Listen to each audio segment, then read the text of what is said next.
ये देखो आलीशान मकान, दौलत से भरा घर, देखो। समझ गया सेठ, आपके घर में भगवान की दया से बहुत सारे बच्चे हैं और आप अपने किसी एक बच्चे के जन्मदिन की खुशी में इस मदारी से तमाशा करवाना चाहते हैं। नहीं, ये बात नहीं है बिरजू। हमारे घर में खिलौने तो बहुत हैं, लेकिन खेलने वाला कोई नहीं। क्या? हाँ, वो देखो हमारी धर्मपत्नी को। हमारी पत्नी के बिना औलाद के क्या हाल हो गया है। दौलत से भरा घर औलाद की दौलत से खाली है, इसलिए हम तुम्हारे आगे हाथ फैलाते हैं। मैं समझा नहीं सर जी। बिरजू, हम तुम्हारी दुनिया में जीने वाली खुशी को इस घर की जिंदगी बना देना चाहते हैं। मेरी दुनिया में? हाँ, अगर तुम अपने बिट्टू को बेटा कहने का हक इस मां को दे दो। आप मेरे बिट्टू का नहीं बिरजू, नहीं, हम तुम्हारे बिट्टू का सौदा नहीं कर रहे। हम तो अपनी पत्नी के जीने का सहारा मांग रहे हैं तुमसे। आप लोग मेरे बिट्टू को जानते हैं? हम दोनों जब तुम्हारे बिट्टू को लैंप पोस्ट के नीचे पड़ता देखते हैं, हमारी पत्नी का दिल ममता से फट पड़ता है। इसकी आंखें एक ही सवाल करती हैं, कब? और इसी सवाल का जवाब देने के लिए हम तुम्हें यहां लेकर आए। लेकिन बिरजू, हम तुमसे वादा करते हैं कि हम तुम्हारे बिट्टू को शहजादे की तरह रखेंगे।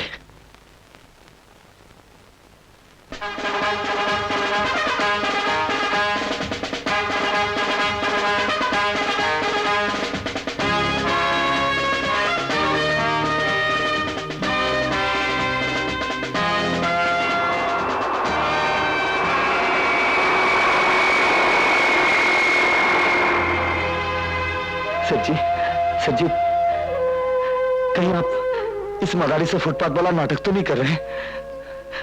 ऐसा नहीं करना सर जी, हम गरीबों का दिल बहुत नाजुक होता है। आप अमीरों की बात भरोसा बनकर हमारे दिल में बैठ जाती है। हम तुम्हारे बिट्टू को सचमुच गोद लेना चाहते हैं। हाँ, हाँ। एक झोपड़ी में रहने वाला मेरा बिट्टू ऐसे महल में रहने की तकदीर लेकर आया है। इतने बड़े महल में रहना क्या उसकी किस्मत में है? हाँ। अरे सेठ, कहीं आप हमसे मजाक तो नहीं कर रहे? अरे हमने तो ऐसा सपने में भी सोचा नहीं था। सेठ, आपने तो मेरे बिट्टू को जमीन से आसमान के चांद पर बिठा दिया है। वहां से तो मेरे बिट्टू को सारी दुनिया खूबसूरत नजर आएगी। कोई गम, कोई दुख उसके करीब भी नहीं आएगा। हमें मंजूर है सेठ, हमें मंजूर है। आप मेरा घर तो जानते हैं सेठ? हाँ। आप कब आएंगे मेरे बिट्टू को लेने के लिए? कल शाम को। नहीं, शाम नहीं, सुबह ही आ जाना, क्योंकि बिट्टू के लिए कल से तो नहीं, सुबह शुरू होने वाली है। आप जरूर आना सेठ।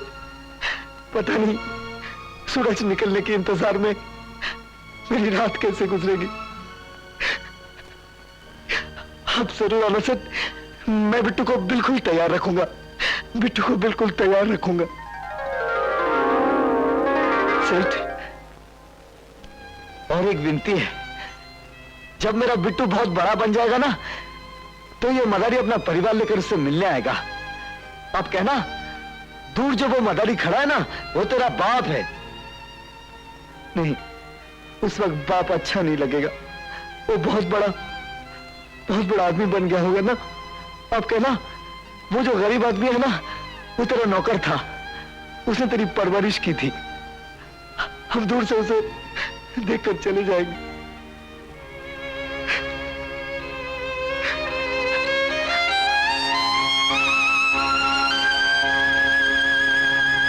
अरे औलाद नहीं है तो जाकर अनाथ आश्रम से किसी बच्चे को ले आए।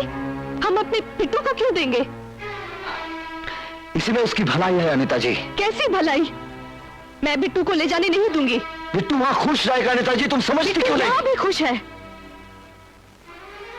नहीं, यहाँ की खुशी खुशी नहीं है अनिता जी, एक धोखा है।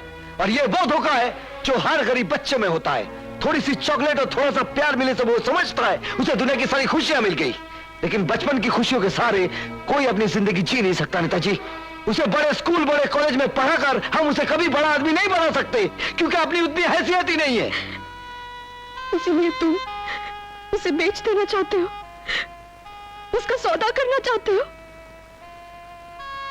अनिता जी, कभी कोई अपने हाथ काटकर सौदा करता है? कोई अपने कलेजे के टुकड़े को काटकर सौदा करता है? नहीं अनिता जी, लेकिन मैंने किया है अनिता जी। और तुम चाहती हो कि बिट्टू दूसरा बिरजू बन जाए, एक मदारी बनकर फुटपाथ पर लोगों के लिए तमाशा करे, लोगों के फेंके हुए पैसों का मोहताज बना रहे, भीख मांगता रहे। लेकिन बिट्टू चला जाएगा तो हम कैसे रह सकते हैं? हमें उसके बगैर रहना पड़ेगा अनिता जी, रहना पड़ेगा। और उसके लिए मुझे तुम्हारा साथ चाहिए। तुम तो कहती हो कि मैं सौदा कर रहा हूं। सौदा तो उसे कहते हैं अनिता जी जिसके बदले में कुछ लिया जाता है। लेकिन इस सौदे में तो मेरा सब कुछ चला जाएगा अनिता जी, मेरा सब कुछ चला जाएगा।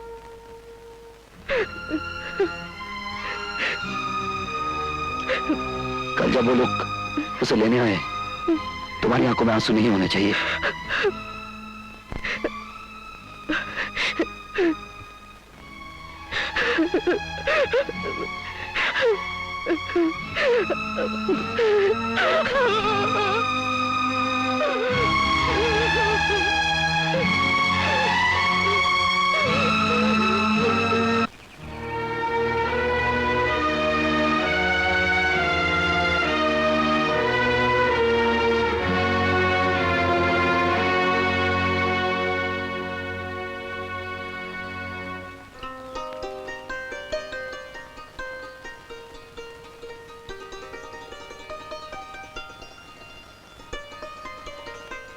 क्या बात है डैडी?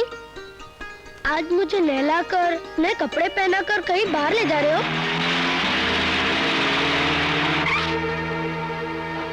वो लोग आ गए, वो लोग आ गए।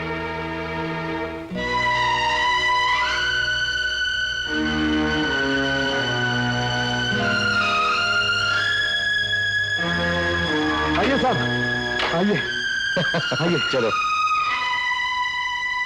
आइए आइए साहब, आइए। अनिता, अनिता, यही है वो सेठ जी। नमस्ते। नमस्ते।